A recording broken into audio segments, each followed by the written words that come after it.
subsídios. Lições Bíblicas Adultos. Meus queridos irmãos, eu quero cumprimentá-los com a paz do Senhor Jesus e enaltecer a Deus pela vida de todos os inscritos do Rascunho da EBD. Eu sou o pastor Edivaldo Pereira. Nesse programa nós estaremos comentando a lição de número 10, lição da classe dos adultos. Estamos estudando sobre o Deus que governa o mundo e cuida da família, tá? E a nossa lição, a lição de número 10, nesta oportunidade, ela está tratando sobre a importância, o papel de Esther no plano de livramento dos judeus, das mãos de Amã, E assim nós vamos dando continuidade. Essa lição será ministrada no próximo dia 8, que também é considerado o Dia Nacional de Missões, tá certo? O texto bíblico em classe, ele está em Esther, capítulo de número 4, verso 5, até o verso 17, quando vamos observar que então Esther chamou a Atar, um dos eunucos do rei, e ele tinha posto para servir, havia posto para servir, e o mandou a Mardoqueu para saber o que era aquilo e por quê. A comunicação com as mulheres no harém, por exemplo, era muito difícil, historicamente falando. Era muito difícil de ser obtida, somente através dos guardiões, Então o chefe eunuco recebe a mensagem dos lábios da rainha e a transmite por alguns ofícios inferior do serralho, por exemplo. Quando observamos isso, podemos ver que a comissão é executada e o subalterno, por exemplo, comunica ao superintendente para que seja entregue à rainha. Então, esse eunuco-chefe, geralmente um velho que se recomenda para um longo período de serviço fiel. É sempre designado pelo rei, mas é seu interesse, assim como o seu dever, agradar também a rainha. Consequentemente, nós vamos encontrar a Atar torna-se muito útil para realizar essa comunicação privada entre Mordecai ou Mardoqueu, que foi assim habilitado e alistar a influência poderosa que Esther estava tendo ali. Assim Atar veio a Mardoqueu, a praça da cidade que estava na porta do rei. A praça ali era um espaço aberto, Era a entrada do palácio onde Mardoqueu estava. Então podemos ver dentro dessa proposta informações sobre essa tratativa, O texto no capítulo de número 8, no capítulo 7 diz assim: E Mardoqueu fez-lhe saber tudo quanto havia tinha sucedido. E Mardoqueu lhe contou tudo o que lhe havia acontecido, assim como a soma de prata de Amã havia dito que daria para a tesoureira do rei por causa dos judeus, para o destruir. Então ele pagou, Amã estava pagando para destruir os judeus, A soma ali, a palavra hebraica derivada da raiz, que significa distinguir e explicar, ocorre novamente lá em Esther capítulo 2, versículo de número 2.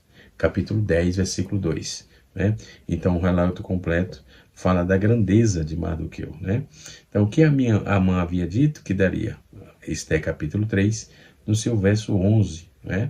E por que isso? Por causa dos judeus, com o preço da destruição dos judeus. No capítulo 8, está escrito: também lhe deu a cópia das escrituras do decreto que tinha sido publicado em Susã, para que fosse destruído, a fim de mostrar a Esther e a ela informar o que ele mandar que fosse ao rei para lhe pedir súplica diante dele a seu favor. Então, o Mardoqueu entregou ao porta-voz, que era o Hatá, tudo para ela ver por que ele estava ali, o que é que ele estava precisando, qual era o socorro que o povo de Judá os judeus estava precisando, enfim. Então ele mandou que fosse até o rei. Essa linguagem é extremamente forte, porque como não se pode supor que Mardoqueu ainda tivesse usando autoridade sobre Esté, como sua filha adotiva, ele deve ser considerado aí como implorando em vez de ordenar, né? Então, vamos considerar que ele implorou e não ordenou, né? Ela ordenou ela em nome de seus irmãos, em nome de Deus, do Deus de Israel, para que faça um apelo direto e o sentimento do seu marido, que eu então rei, né? E veio Hatá, e contou a Esté as palavras de Mardoqueu. Quando Hatá trouxe essas informações a Esté, o texto, eu estou trazendo o esboço do texto, né? Ela veio, uma mensagem por ele, a Mardoqueu, para que ela não fosse até o rei, sem ser convocada, né?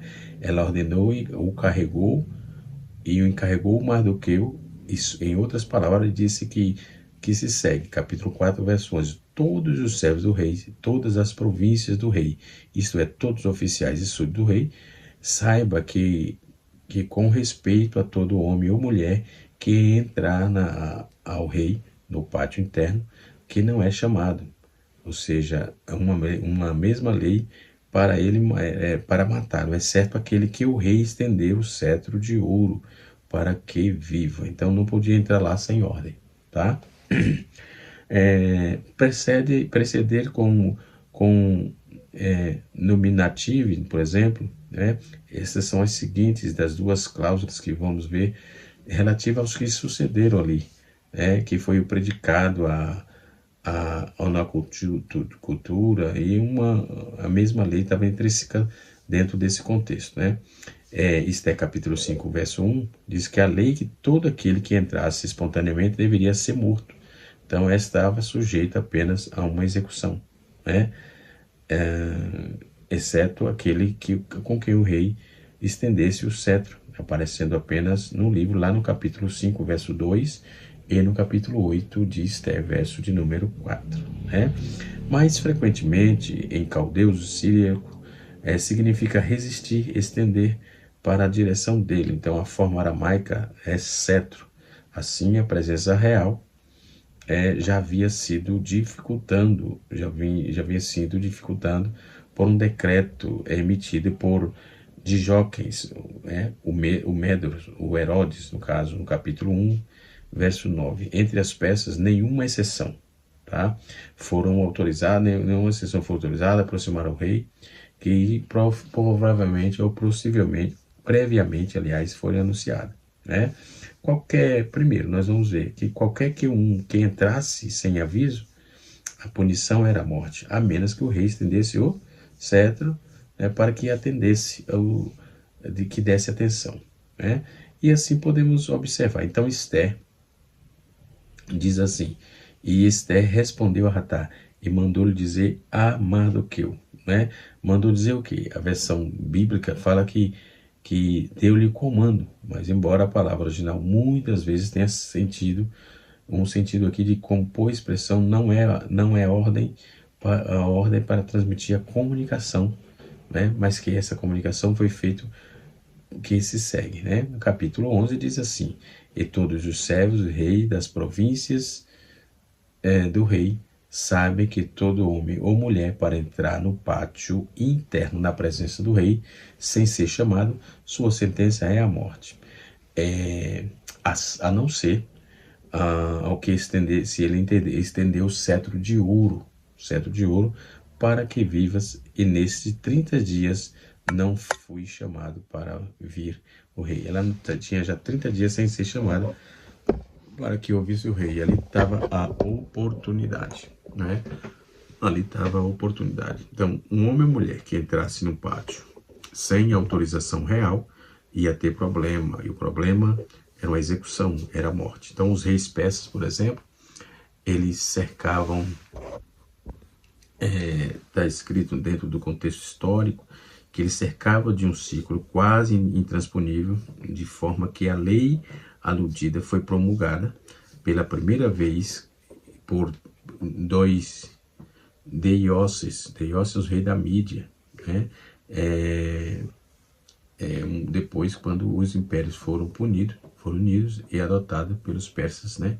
Que todos os negócios deveriam ser negociados e petições transmitidas ao rei através de seus ministros, embora a restrição não viesse, né? É claro, a aplicar-se à rainha, mas pelo caráter estrito e inflexível das leis persas, né?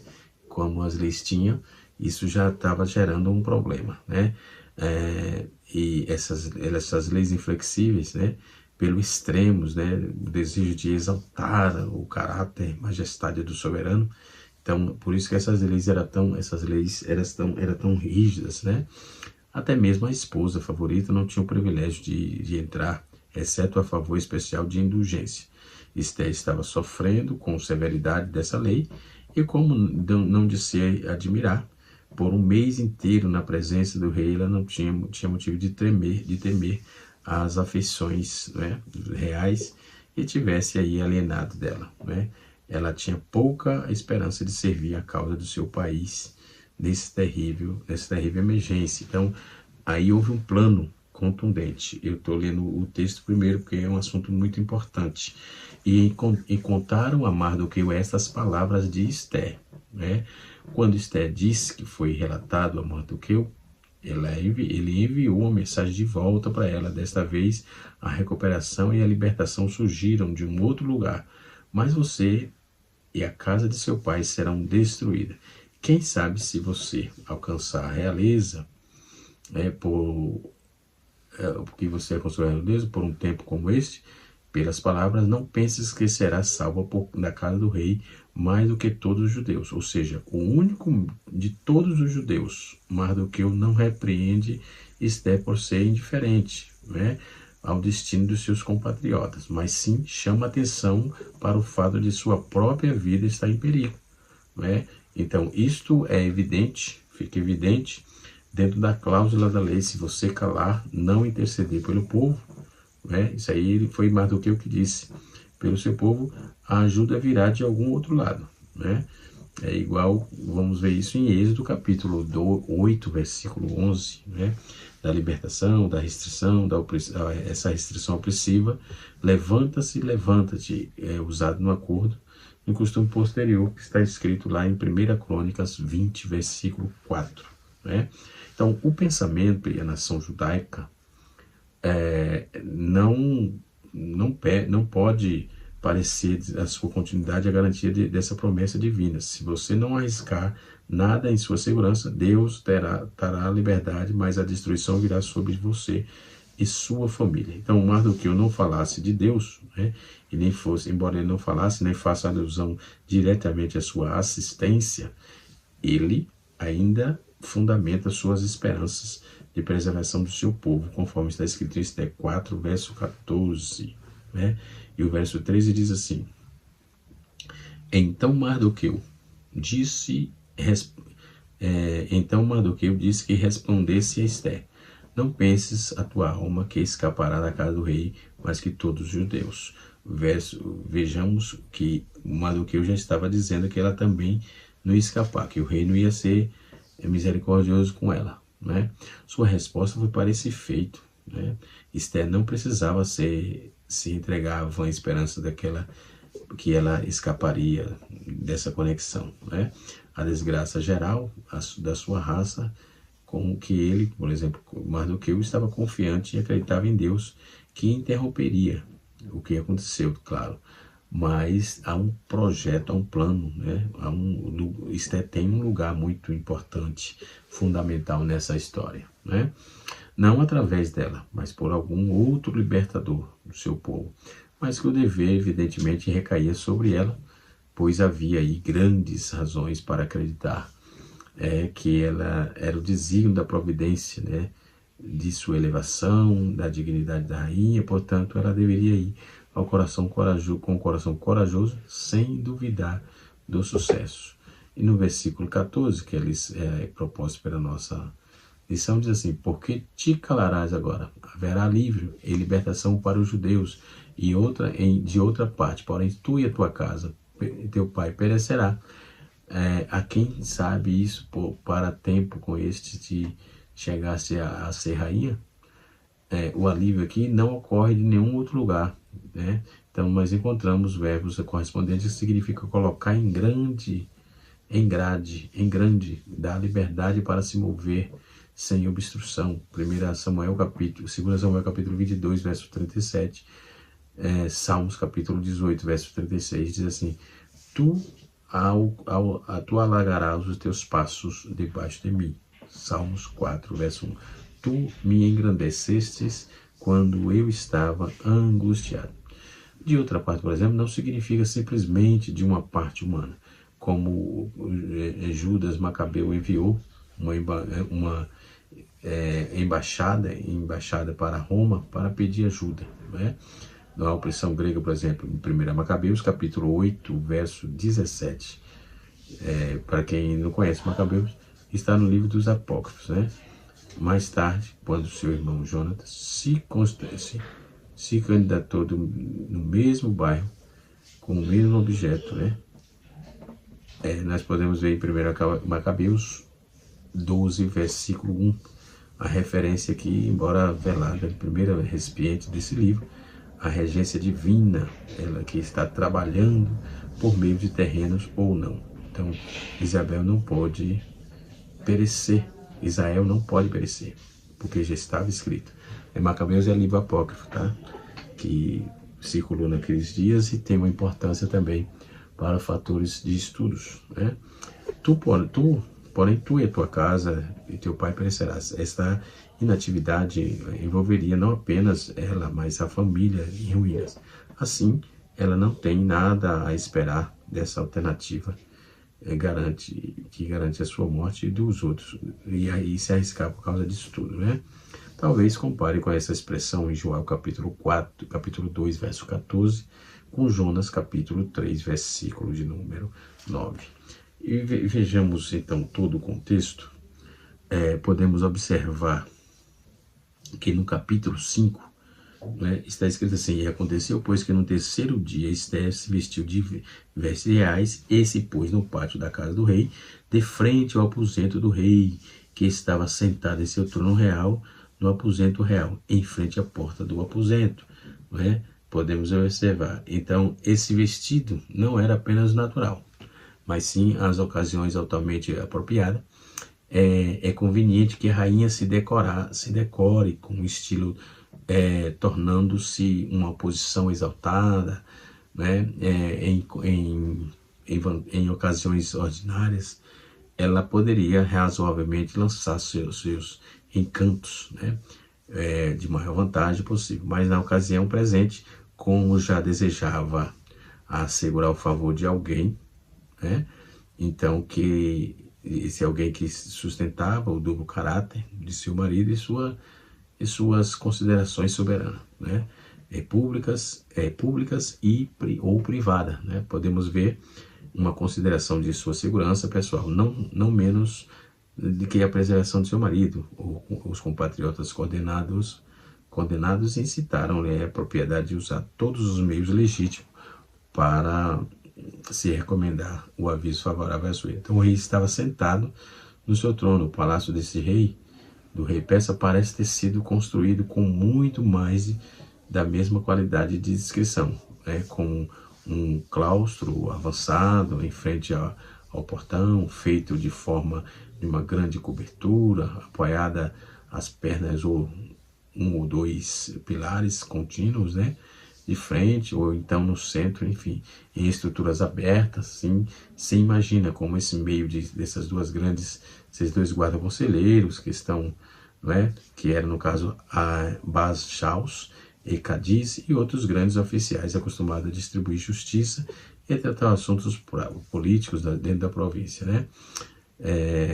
O rei persa estava sentado e o assento que ele ocupava não era um trono, de acordo com as novas ideias, simplesmente uma cadeira tão alto que existe um banquete, era feito de ouro e pelo menos um incrustado, né, com aquele metal, né, e coberto com esplêndida tapeçaria, e ninguém, salvo o rei, poderia sentar sobre pena de morte. Então, se sentasse, ia ter problema. Frequentemente era encontrado retratando um monumento lá em Persopolitanos, né, e sempre da mesma forma, né. No capítulo de número 3, capítulo 2, diz assim, versículo 2, aliás, do capítulo 5 diz assim: e foi quando ele viu a rainha, que estava no pátio e alcançou o favor dos seus olhos, então o rei apontou para a rainha o cetro de ouro que tinha em sua mão. Então Esté se aproximou e tocou a ponta do cetro, né? O rei apontou, esse cetro de ouro recebe uma interessante ilustração dentro dos momentos esculpidos da Pérsia, da Síria e assim vai, nos baixos relevos dos presépios copiados por Sir Robert Kate Patterson, né? E desse rei Dário, por exemplo, vemos o rei Dário entronizando no meio dessa corte, caminhando pelo exterior, como igualdade de condições, né? E assim sucessivamente. Tocar ponto certo, essa era uma maneira usual de reconhecer a condescendência real e ao mesmo tempo expressar reverência e submissão augusta da majestade do rei. Então, o cetro de ouro era uma varinha, né? Sem dúvida, para representar o ouro, provando que o cetro de ouro era uma varinha simples daquele metal precioso, né? Comumente segurado na mão direita. Observe, segurado na mão direita. Isso é uma curiosidade importante, né?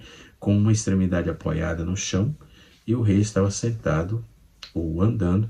O cetro de ouro recebeu pouca alteração de modificação desde os tempos antigos, né? Foi estendido a Esté como um sinal não apenas de sua intromissão foi perdoada, mas também que sua visita era bem-vinda, né? Então, era um sinal de bem-vindo ali. No versículo 3 diz assim: então o rei disse a Esté: o que tens, rainha Esté? Qual é a tua petição? Até a metade do reino será dada a ti. Veja bem, né? Então, esse modo de falar originou-se no costume persa de apropriada manutenção dos grandes homens, né? Os favoritos reis, por exemplo, uma cidade para o seu pão, enfim, outra para o seu vinho, um terceiro para as roupas, né? Essas manutenção de grandes homens, né? Enfim, etc., com frases denotassem a liberdade, enfim. No verso de número 7, nós temos assim: então respondeu dizendo, minha petição é minha demanda e ela dá sequência no verso de número 8, que diz assim: e tendo achado o favor do rei, se agrada ao rei, conceda a minha petição, cumprir o meu pedido, e o rei vinha, e que o rei venha com a mão e o banquete que lhe preparei, né? Ela tinha preparado uma proposta, feito uma proposta para o rei até o banquete, ofereceu um banquete ao rei. A forma da proposta de Esté sugere que no momento ela pretendia declarar sua dor, mas de repente interrompeu por algum motivo de permanecer oculto no seu leito. Então, praticamente reconheceu, no entanto, que ele tem uma petição de peso para apresentar, né? E os dois convidados, por exemplo, de retirarem a visita, circunstância e etc. Tal, né?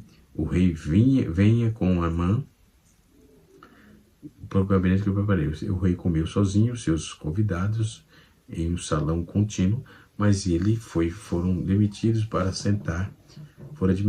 sentar com ele no vinho. Então, sendo Amã o único convidado, o rei e a rainha era natural, né? Esse tipo de ação ele tivesse fixado e o exultante honra, né?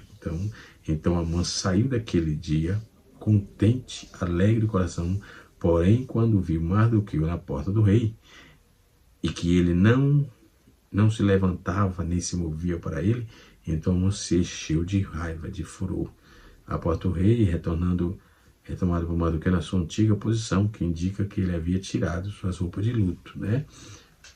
Agora, com a esperança de que havia surgido por meio de Esther, implorar o rei. Então ele estava ali na expectativa. Porém, Amã se conteve, veio à sua casa, mandou vir seus amigos, Zeres e sua mulher. Então Amã também, do seu lado, usou a circunspecção, né? E sua realização de seus desígnios e vingativo. Então, em vez de ordenar a punição imediata de ser infligida ao seu inimigo, no ato que podemos presumir com segurança que, em virtude dessa posição, seria fácil realizar a consulta à esposa, né? Zeres provavelmente era o nome e a forma hebraica de persa de Zeres, ou dourado, né? E assim sucessivamente. Então, podemos observar que a nossa lição ela está dividida em tópicos de praxe, né? E no tópico de número 1, nós temos o perigoso plano e temor de Esther. No tópico de número 2, nós temos Mardoqueu convence Esther. No tópico de número 3, o plano Esther entra à presença do rei e propõe um banquete, né? Então podemos ver que nessa lição estudaremos as atitudes de Mardoqueu e Esther em favor do seu povo. O decreto do rei estava assinado, a ordem do extermínio havia chegado, né? E todas as províncias, o dia da matança estava já definido e era preciso clamar a Deus e agir sobre sua direção, né? Então podemos ver que a palavra-chave aqui é livramento, né? E o lamento, o choro e compadecimento. Então, Mardoqueu não escondeu seu abatimento. O quadro trágico conduziu nele um profundo lamento, né? Lá do palácio. Esther soube da crítica situação, conforme eu já fiz a narrativa do texto. Aí um obstáculo real por intermédio de ataque, né? Mardoqueu deixou Esther informada de todo o ardiloso plano, né, de Amã, enviando-lhe inclusive uma cópia de decreto a ele, pediu que ela fosse ao rei, enfim, ficou ratado para lá e para cá, né? Já trouxe essa exposição aqui, né? E assim sucessivamente. Decisões autoritárias produzem os inimigos, né? É muito comum ditadores temerem morte trágica por vezes suas mãos de seus súditos, porque como aconteceu na história, um recente ditador, né, líbio no caso, o Muammar Gaddafi, em 1942 e morreu em 2011, a mansidão dos livra de muitos infortúnios, né? E quando atacado, Deus é a nossa defesa. Então, Muammar Gaddafi teve esse fim trágico, né?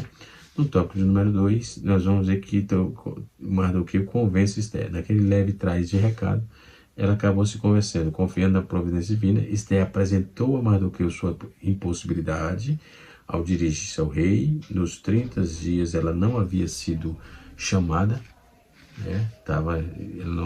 Assuero não havia chamado ela, né? Então Mardoqueu não se contentou com essa resposta e pediu que dissesse a ela que não confiasse, né, em sua posição por estar no palácio, pois a ordem real era extermínio de todo judeu, ou seja, não era garantia. Mardoqueu disse, não é garantia que você vai ficar salva, não. Primeiro Deus, depois o homem, né? Esther se convenceu de que precisaria agir, antes de tudo, porém, era preciso clamar a Deus para que dirigisse, né? Ele desse graças diante do rei, e dirigisse e que ele desse graça, né? E sua resposta a Mardoqueu pediu que ajudasse todos os judeus de Suzã e jejuassem durante 3 dias. Ela faria o mesmo junto com as moças que assistiam com ela no palácio. Então, o equilíbrio e prudência espiritual foi o norte dessa decisão, tá? E a confiança em Deus. Confiar em Deus não é tentá-lo. Pelo contrário, Esther confiava em Deus nas mãos, mas não agiu de forma para tentá-lo. Ou seja, através do jejum, os judeus pediam a intervenção divina, para que o rei aceitasse a presença de Esther. Ele, como ela não foi chamada, não se podia entrar na presença do rei se não fosse chamado. A pena, como já dissemos, a pena era a morte. Então ela estava em situação complicada, porque também, se ela entrasse sem falar, não seria poupada, obviamente, né? Pelo que temos visto, né? Nos estudos e etc, né? A Bíblia nos fala. No tópico número 3, nos apresenta o plano. Esther entra na presença do rei e propõe um banquete. Então, a prudência, a preparação, né, de decidir a entrar na presença de Assuero, Esther estava sujeita a qualquer reação dele quando visse. Então, podia ser boa ou podia ser ruim. O bom que foi bom, né? Ou que foi boa, né? A vida ou morte estava ali em pauta, né? E assim sucessivamente, estendendo o cetro. Então, o rei assentado, ele estendeu o cetro. Esther viu e estendeu para ela um cetro. Então, no capítulo 5, verso 2, conforme já vimos, devemos aí ter sentido um alívio, né? Um alívio muito forte, porque ter recebido o cetro, o rei ter estendido o cetro para ela, né? Isso deixou ela um pouco mais aliviada, porque ela disse: olha, não vou não, eu já tenho um mês que eu não vou na presença do rei, não sou chamada, ele não me chamou para absolutamente nada, então isso vai ter, se eu for sem ser chamada, vai ter consequências, né? Ele estendeu o cetro, então essa reação deve ter sido conduzida com alívio, né? Quando ela se aproximou, por ser incomum alguém se apresentar diante de um rei sem ter sido chamado, né? É incomum isso, não era um fator comum. O que tem em Rainha Esther? Qual é a tua petição? Então, a disposição da vontade do rei foi manifesta no uso das frases aqui propostas, né? Conforme também já disse, e assim sucessivamente. Nós podemos observar que a demonstra da generosidade era uma frase convencional, né? E uma das suas expressões proverbiais, pela qual Assuero assegurou a Esther que não lhe negaria nada que fosse razoável. Bethuel trabalha essa proposta. Heródoto usou a mesma expressão, né? A filha de Herodia, por exemplo, né? Depois, a sintonia com Deus, não há como deixar de perceber que o Senhor estava trabalhando nos detalhes.